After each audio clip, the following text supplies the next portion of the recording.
It's more than 100 miles long, incorporates 500,000 tons of steel, and took just 4 years to build. There are bridges. There are very long bridges. And then there is the world's longest and therefore greatest bridge. But where is it? What does it carry? And has it recently been overtaken by an even longer bridge? Join us now as we rock up to the metaphorical toll booth for a good long look at the world's longest bridge. Our journey today takes us to the People's Republic of China, where historically unprecedented public spending and a single-minded nation-building approach to infrastructure planning means the Chinese now consume a whopping 50% of all the world's steel and as much as 70% of its cement every single year. China's frantic development program means the country's vast construction industry can nowadays boast some pretty impressive kit, not least the world's largest crawler crane, a device that literally builds skyscrapers, and the world's most powerful pumped concrete truck.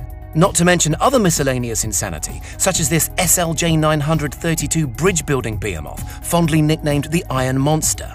But forget about the tools themselves. The actual projects China is building, from colossal airports to world-beating dams, are monumental on a scale that could scarcely have been imagined just a generation ago. Like, for instance, our subject today, the Danyang Kunshan Grand Bridge.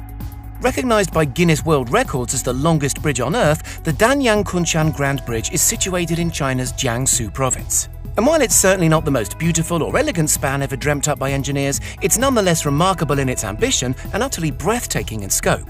Extending some 164.8 kilometers, that's 102.4 miles from end to end, it carries an important high-speed rail link connecting the city of Nanjing with the futuristic megalopolis of Shanghai.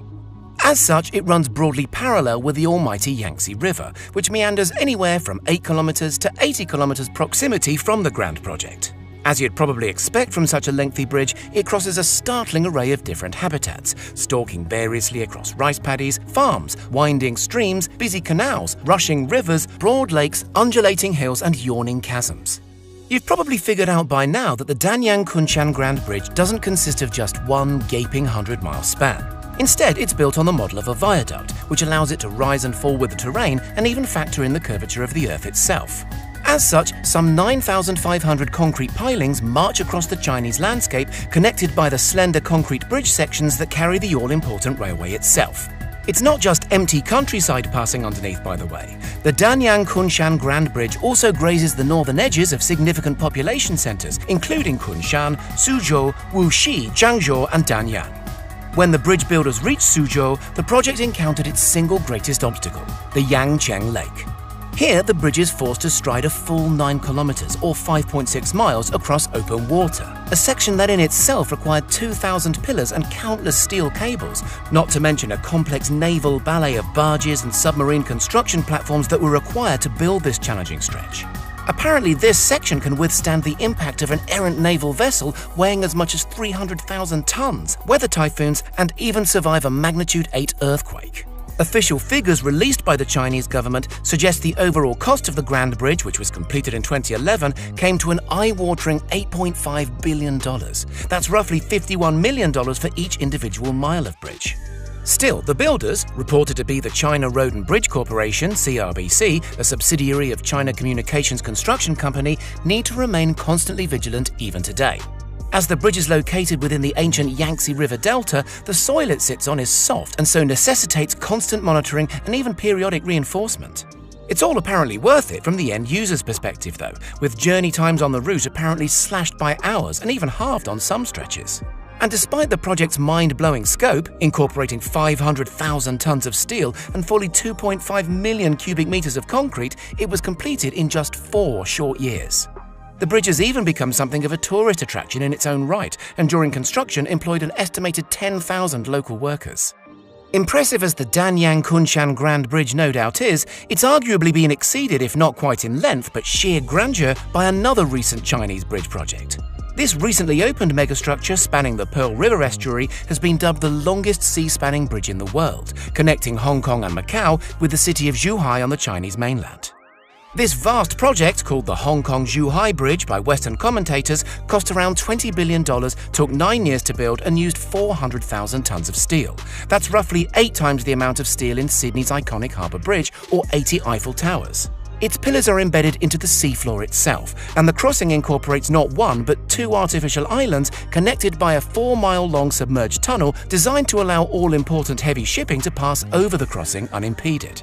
It was opened in 2018 by Chinese Premier Xi Jinping and represents part of the regime's grand plan to forge a so-called Greater Bay Area in the south of China. Think of this as a new minted population hub, with a population of some 68 million and intended to potentially rival California's Silicon Valley.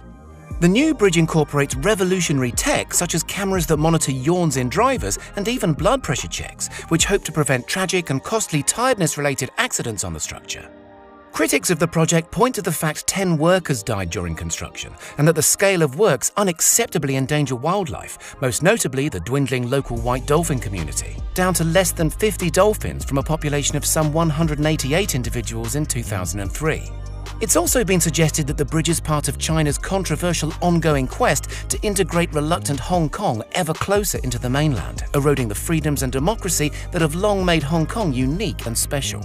The bridge isn't even open to the public as such. To use the crossing, folks from Hong Kong require a special permit for which they need to meet some pretty strict criteria. This could be issued for paying significant taxes on the Chinese mainland, donating large sums to charity, or official membership of select political cadres. It's reported that there will be no public transport crossing the bridge. It's further been argued by critics that the Hong Kong-Zhuhai-Macau Bridge wasn't even needed from an infrastructure point of view. Another bridge is currently being built between nearby Shenzhen and Zhongshan, just north of Zhuhai. It's been suggested that by 2030, that newer bridge will mean traffic on the Hong Kong-Zhuhai-Macau Bridge will drop significantly. Basically, it's redundant, remarked Hong Kong democracy advocate Eddie Chu. Our guess is China will simply cross that bridge when they come to it. What do you think? Does a viaduct technically count as one long bridge or lots of little bridges all stuck together? Let us know in the comments, and don't forget to hit subscribe for more globe-spanning tech content.